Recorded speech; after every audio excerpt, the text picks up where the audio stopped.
अगला क्वेश्चन, ये भी इंपॉर्टेंट क्वेश्चन है। टाइप फर्स्ट टाइप जैसे क्वेश्चन है, टाइप जो फर्स्ट हमने बताया था आपको, फर्स्ट टाइप का क्वेश्चन उसी प्रकार है। देख लेते हैं फर्स्ट टाइप का क्वेश्चन, एक बार एक क्वेश्चन और दिखा देते हैं आपको करके। क्वेश्चन है हमारे पास x square minus 2x minus 8 के शून्य ज्ञात कीजिए। शून्य ज्ञात कीजिए एवं शून्य को एवं गुणांकों के बीच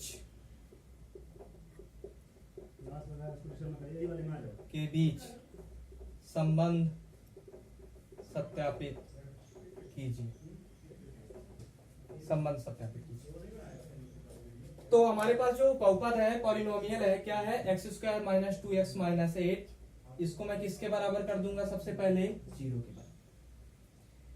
हमने फैक्टर निकालने के लिए दो कंडीशन बताई थी कि पहली कंडीशन क्या, कि हम फर्स्ट डिजिट का इनटू किससे करते हैं, सबसे लास्ट डिजिट से कर देते हैं। तो सबसे पहले यहाँ पे हम देख लेते हैं कि एक्स स्क्वायर का कोएफिशिएंट या एक्स स्क्वायर का गुणांक क्या है। कल हम पिछली क्लास में हमने ये बताया था कि यदि मैं 1 का इंटू एक्स स्क्वायर से करूंगा तो मुझे एक्स स्क्वायर मिलेगा, यदि मैं 2 का इंटू एक्स स्क्वायर से करूंगा तो मुझे 2x स्क्वायर मिलेगा। और यहाँ पर हमारे पास क्या है, एक्स स्क्वायर है। कहने का मतलब एक्स स्क्वायर का गुणांक क्या हुआ, 1 हुआ। तो 1 का इंटू हम सबसे पहले किससे कर देंगे, 1 का इंटू हम सबसे पहले, पहली कंडीशन 1 का इंटू सबसे पहले हम -8 से करेंगे तो हमें क्या मिलेगा, -8 मिलेगा। फिर हमने ये भी बताया था कि -8 का हम एलसीएम ले लेंगे, -8 का एलसीएम ले लेंगे। एलसीएम निकालना तो सभी को पता होगा क्योंकि हम 6 या 7 क्लास से पढ़ते आते हैं कि एलसीएम कैसे निकालते हैं। और मान लीजिए यदि किसी से एलसीएम नहीं बनता तो देख लीजिए, हम बता देते हैं। सबसे पहले एलसीएम की कंडीशन ये होती है कि हम एलसीएम निकालने से पहले सबसे छोटा नंबर चूज करते हैं। सबसे छोटा नंबर क्या होता है, 1 होता है। लेकिन 1 जो होता है हर नंबर से डिविजिबल होता है। तो 1 तो हर नंबर से डिविजिबल हो गया। जब 1 हर नंबर से डिविजिबल हो गया तो 1 का तो कोई औचित्य नहीं कि 1 से हम डिवाइड करें। दूसरी चीज ये कि एलसीएम निकालने से पहले एलसीएम क्या होता है कि जब पूरी तरह से नंबर डिवाइड हो जाता है, जब नंबर पूरी तरह से डिवाइड होगा तो उस नंबर को मैं लूंगा। मैं सबसे पहले सबसे छोटा नंबर ले लेता हूँ। जैसे मैंने छोटा नंबर लिया 2। यदि मान लीजिए नंबर जो है 2 से पूरी तरह से डिवाइड नहीं हो रहा है तो मुझे नेक्स्ट नंबर में जाना है। जैसे अब 3, जैसे मैं 3 ले लिया, 3 का टेबल लूंगा, 3 के टेबल से भी नहीं जा रहा है, डिवाइड नहीं हो रहा, तो मुझे नेक्स्ट नंबर लेना है, फिर मुझे नेक्स्ट नंबर लेना है। लेकिन यहाँ पे क्या है, 2 से ही डिवाइड हो जाएगा ये नंबर, तो हम 2 ले लेते हैं। यहाँ पे 2 4 जा -8, यहाँ से 2 2 जा 4, 2 1 जा। कहने का मतलब हमें क्या मिला, 2 गुणे 2 गुणे 2। क्लियर। अब दूसरी चीज ये कि दूसरी कंडीशन क्या है, दूसरी कंडीशन ये है कि जब हमने 8 का एलसीएम लिया तो उसमें हमें जो 2 नंबर मिलेंगे उन 2 नंबर को ऐड करने पर या सब्सट्रैक्ट करने पर हमें -2 मिलना चाहिए। और तीसरी कंडीशन ये कि जो 2 नंबर हम ले रहे हैं उन्हीं 2 नंबर के यदि हमें इंटू करें तो हमें -8 रिजल्ट मिलना चाहिए। हमें ना तो एक्स स्क्वायर को चेंज करना है, पिछली क्लास में हमने बताया था, और ना ही -8 को चेंज करना है। हमारा जो चेंज होगा बीच वाला नंबर चेंज होता है -2x। हमें एलसीएम में जो 2 नंबर मिलेंगे उन 2 नंबरों में हम क्या करेंगे, उन 2 नंबरों से हम ऐड या सब्सट्रैक्ट करेंगे तो हमें -2 मिलना चाहिए। और यदि हम मल्टीप्लाई कर रहे हैं तो हमें -8 मिलना चाहिए। ये रिजल्ट। तो यहां से हम पेयर बनाते हैं, 2 दूना 4 हो गया और ये 2 हो गया। यदि -4 मैं ले लूं +2 ले लूं तो मुझे आसानी से -2 मिल जाएगा। यदि मैं 4 -2 करता तो मुझे 2 मिल जाता। मुझे ये मालूम है कि यदि मैं 4 से -2 करूंगा तो मुझे 2 मिल जाएगा। लेकिन दूसरी चीज हमें ये याद रखना है कि यहाँ पे साइन क्या है, माइनस का साइन है, तो हमें माइनस का साइन लेके चलना है। माइनस का साइन कब मिलेगा, जब मैं -4 और +2 करूँ। जब मैं -4 +2 करूंगा तो मुझे -2 आसानी से मिल जाएगा। क्लियर। और यदि मैं -4 का इंटू 2 से करूंगा तो मुझे -8 भी मिल जाएगा।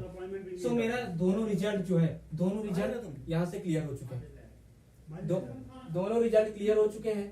तो यहाँ हम ले लेते हैं, पुट कर देते हैं दोनों नंबरों को, तो हमें क्या मिल जाएगा x square minus 4x plus 2x minus 8। अब कोई प्रॉब्लम नहीं है, फटाफट रखते चलते हैं। अब यहाँ से देखिए कि यहाँ पर x का 2 बार गुणा है, कहने का मतलब x का इंटू x से है यहाँ पर। अब देखते हैं कि इन दोनों में कॉमन क्या निकल सकता है, तो दोनों में कॉमन क्या है, x है। हमने यहाँ से x उठाया, यहाँ पे क्या बचा, x बचा, और यहाँ पर क्या माइनस। अब यहाँ से क्या कॉमन आ सकता है, यहाँ पर देख लीजिए, यहाँ पर कॉमन क्या आएगा। तो सबसे पहली चीज ये कि 2 का इंटू किससे है, यहाँ पे x से है। यहाँ पर मुझे x दिख रहा है, लेकिन इस टर्म्स पर मुझे x नहीं दिख रहा है। तो यहाँ पर हम क्या करेंगे, 8 को 2 गुणे 4 लिख सकते हैं। या तो मैं 2 गुणे 4 लिखूं 8 को, या 8 लिखूं। तो यहाँ से मुझे कॉमन क्या मिल सकता है, 2 मुझे कॉमन मिल जाएगा। तो यहाँ पर बचा कितना, x माइनस 4, किसके बराबर करेंगे, 0 के बराबर करेंगे। अब इन दोनों में कॉमन क्या है, x माइनस 4 कॉमन ले लिया, बचा कितना, x प्लस 2, किसके बराबर, 0 के बराबर। अब हम x माइनस 4 को 0 के बराबर करेंगे तो मुझे x इक्वल क्या मिल जाएगा, 4 मिलेगा। दूसरी चीज, यदि मैं x प्लस 2 को 0 के बराबर करता हूं तो मुझे x इक्वल क्या मिल जाएगा, माइनस 2। कहने का मतलब हमें 2 शून्य मिल चुके हैं। 2 शून्यों को हम किसमें कन्वर्ट करते हैं, अल्फा में। अल्फा इक्वल मुझे 4 मिल चुका है, और बीटा इक्वल मुझे माइनस 2 मिल चुका है। अब हमें संबंध सत्यापित करना है। यदि क्वेश्चन में शून्य पूछता है कि x square minus 2x minus 8 के शून्य ज्ञात कीजिए, तो हम क्वेश्चन को यहां तक सॉल्व करेंगे। और यदि मान लीजिए संबंध पूछता है तो संबंध हम सत्यापित करेंगे। तो संबंध सत्यापित करने के लिए हम क्या करेंगे, सबसे पहले शून्यकों का योगफल क्या होता है। सबसे पहली चीज ये कि x square minus 2x minus 8 हमारा समीकरण 1 दे देते हैं। इसको हमने बताया था पिछली क्लास में। तो समीकरण 1 की जो तुलना है, समीकरण 1 की तुलना हम किससे करेंगे, समीकरण 1 की तुलना जो है ax square plus bx plus c equal 0 से करने पर 0 से कर देंगे।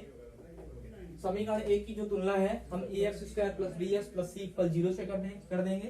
पिछली क्लास में हमने, अभी थोड़ी देर पहले मैंने बताया था कि जब एक बहुपद दूसरी बहुपद के बराबर होता है तो उसका हर एक टर्म्स एक दूसरे के बराबर होता है। तो यहां से डायरेक्ट मैं फाइंड करता हूं ax स्क्वायर किसके बराबर है, एक्स स्क्वायर एक्स के। सो a इक्वल मुझे क्या मिल चुका है, 1। bs किसके बराबर है, माइनस 2x के, तो b इक्वल मुझे यहाँ पे क्या मिल जाएगा, माइनस 2। c किसके बराबर है, माइनस 8 के, तो c इक्वल मुझे यहाँ पे क्या मिल जाएगा, माइनस 8। अब यहाँ पे हम शून्यकों के योगफल की बात करते हैं कि शून्यकों का योगफल क्या हो सकता है। सो शून्यकों का योगफल देख लेते हैं कि शून्यकों का योगफल क्या होगा। शून्यकों का योगफल अल्फा प्लस बीटा इक्वल होता है माइनस बी अपान ए। अल्फा की वैल्यू क्या है 4, बीटा की वैल्यू क्या है माइनस 2, बी की वैल्यू क्या है यहाँ पे माइनस 2, माइनस ऑलरेडी लगा हुआ है। अब बी को हम माइनस 2 को किसमें लिख लेंगे, ब्रैकेट में। 2 बराबर क्या मिल जाएगा, माइनस माइनस प्लस 2। ये संबंध हमारा सत्यापित हो चुका है। अब हम शून्यकों के गुणनफल की बात कर लेते हैं। शून्यकों का गुणनफल हमें क्या मिल जाएगा, यहाँ से देख लीजिए। शून्यकों का गुणनफल alpha into beta equal c upon a होता है। अल्फा की वैल्यू क्या है यहाँ पे, अल्फा की जो वैल्यू है हमारे पास 4 इंटू माइनस 2 इक्वल सी की वैल्यू क्या है माइनस 8, ए की वैल्यू क्या है 1, माइनस 8 इक्वल माइनस 8। ये भी संबंध हमारा सत्यापित हो चुका है। यहाँ तक क्लियर हो गया। बस क्वेश्चन को यहाँ तक सॉल्व करना है और लिख देना है क्या था, संबंध सत्यापित हो गया। सो ये वीडियो हमारा पसंद आया होगा आप लोगों को। और ये जो वीडियो है